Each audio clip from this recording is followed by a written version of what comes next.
Всім привіт! В сьогоднішньому відео поділюсь з вами рецептом надзвичайно смачної шарлотки з яблуками.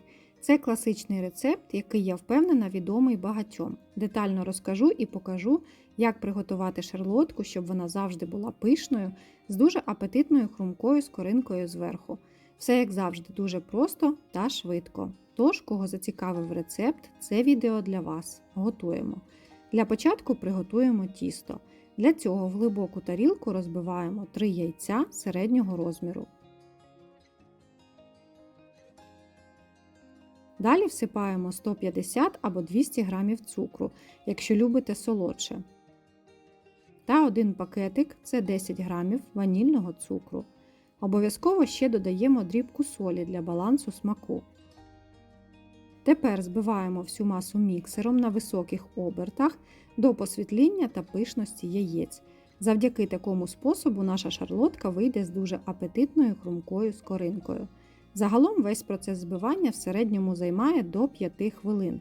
І ось така пишна та світла маса виходить після 5 хвилин збивання. Вона легко стікає з вінчика і залишає на поверхні слід, який через декілька секунд зникає. Далі ставимо сюди сито та всипаємо 160 г борошна. Ще за бажанням додаємо 1 чайну ложку розпушувача, це щоб наша шарлотка була ще пишнішою, та трохи все змішаємо. Просіюємо борошно з розпушувачем до збитих яєць. Так воно насичується киснем і тісто виходить більш легким та повітряним. Тепер обережно все перемішуємо лопаточкою або ложкою, легкими рухами знизу вгору, щоб не втратити пишності збитих яєць. Ну і обов'язково слідкуйте, щоб не залишалось грудочок борошна. Тісто виходить дуже легке, повітряне та повільно стікає з лопатки. Зараз відставляємо його поки в сторону. І тепер займемось начинкою, для якої нам знадобиться 3 великих або 4-5 середніх яблук. Нам потрібно видалити з них серцевину. Для цього просто розрізаємо їх навпіл і ножем її видаляємо. Яблука я не очищала, так як вони в мене з тоненькою шкіркою, але за бажанням, і якщо шкірка на яблуках груба, то можете їх попередньо очистити від неї. Далі нарізаємо яблука на тоненькі скибочки, приблизно по 1,5-2 мм. Для шарлотки яблука краще обирати кисло-солодкі та соковиті, не рихлі. Ідеально підійде сорт Семеренка. Я сьогодні використовую Айдарет. І ось такі скибочки повинні вийти в результаті. Тепер підготуємо форму для випічки. Я взяла круглу роз'ємну форму діаметром 22 см. Можна брати будь-яку іншу, навіть квадратну. Дно обов'язково застеляємо пергаментом і змащуємо дно та боки форми вершковим маслом. Якщо у вас силіконова форма, то її змащувати не потрібно.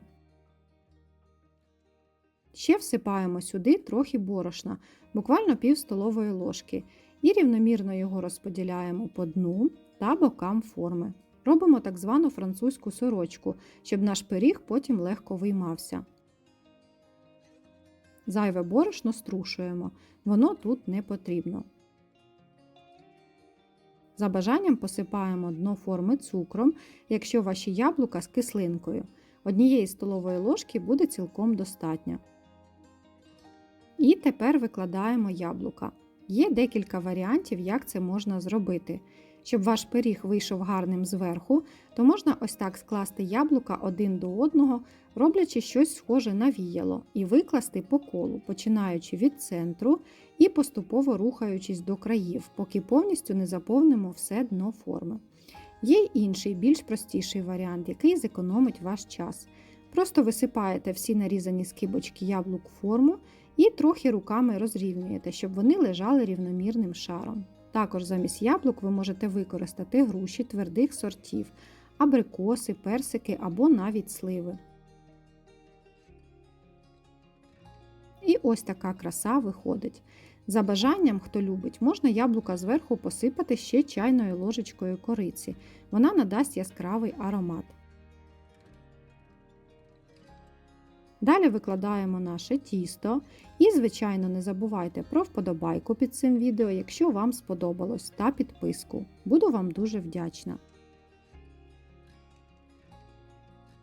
Розрівнюємо тісто по всій поверхні лопаточкою або ложкою. І ще можна трохи постукати та покрутити форму, щоб тісто розподілилось більш рівномірно. Ставимо випікатися у розігріту до 180 градусів духовку, режим верх-низ плюс конвекція, або можна просто верх-низ на 40-50 хвилин. Шарлотка готова. В моїй духовці вона випікалась 45 хвилин.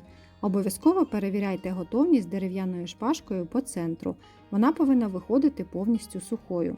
Зараз залишаємо її в формі приблизно на хвилин 30, щоб вона повністю охолонула.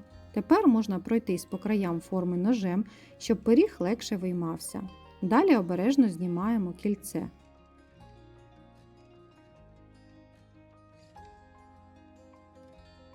Ось такий вигляд вона має збоку, дуже пишна. Головне під час випікання перші 25 хвилин не відкривати духовку, щоб вона у вас не осіла. Тепер необхідно перевернути її догори дном. Для цього візьмемо тарілку, підходящу за розміром, або дощечку, і ставимо її зверху на пиріг. Перевертаємо та знімаємо дно форми і пергамент. Зверху за бажанням посипаємо цукровою пудрою. Нарізаємо на порційні шматочки і насолоджуємось до кави або чаю. Вона виходить надзвичайно ніжна, ароматна завдяки кориці, з хрумкою скоринкою та легкою кислинкою від яблук. Ідеально до такої шарлотки пасує кулька ванільного морозива. Таке поєднання – це просто космос, як на мене. Якщо так не пробували, то раджу надолужити обов'язково. Навіть не буду описувати, наскільки це смачно. Просто спробуйте і все зрозумієте самі. Обов'язково чекаю на ваші відгуки в коментарях. І, як завжди, бажаю вам смачної та вдалої випічки. Готуйте з душею та любов'ю. І до зустрічі!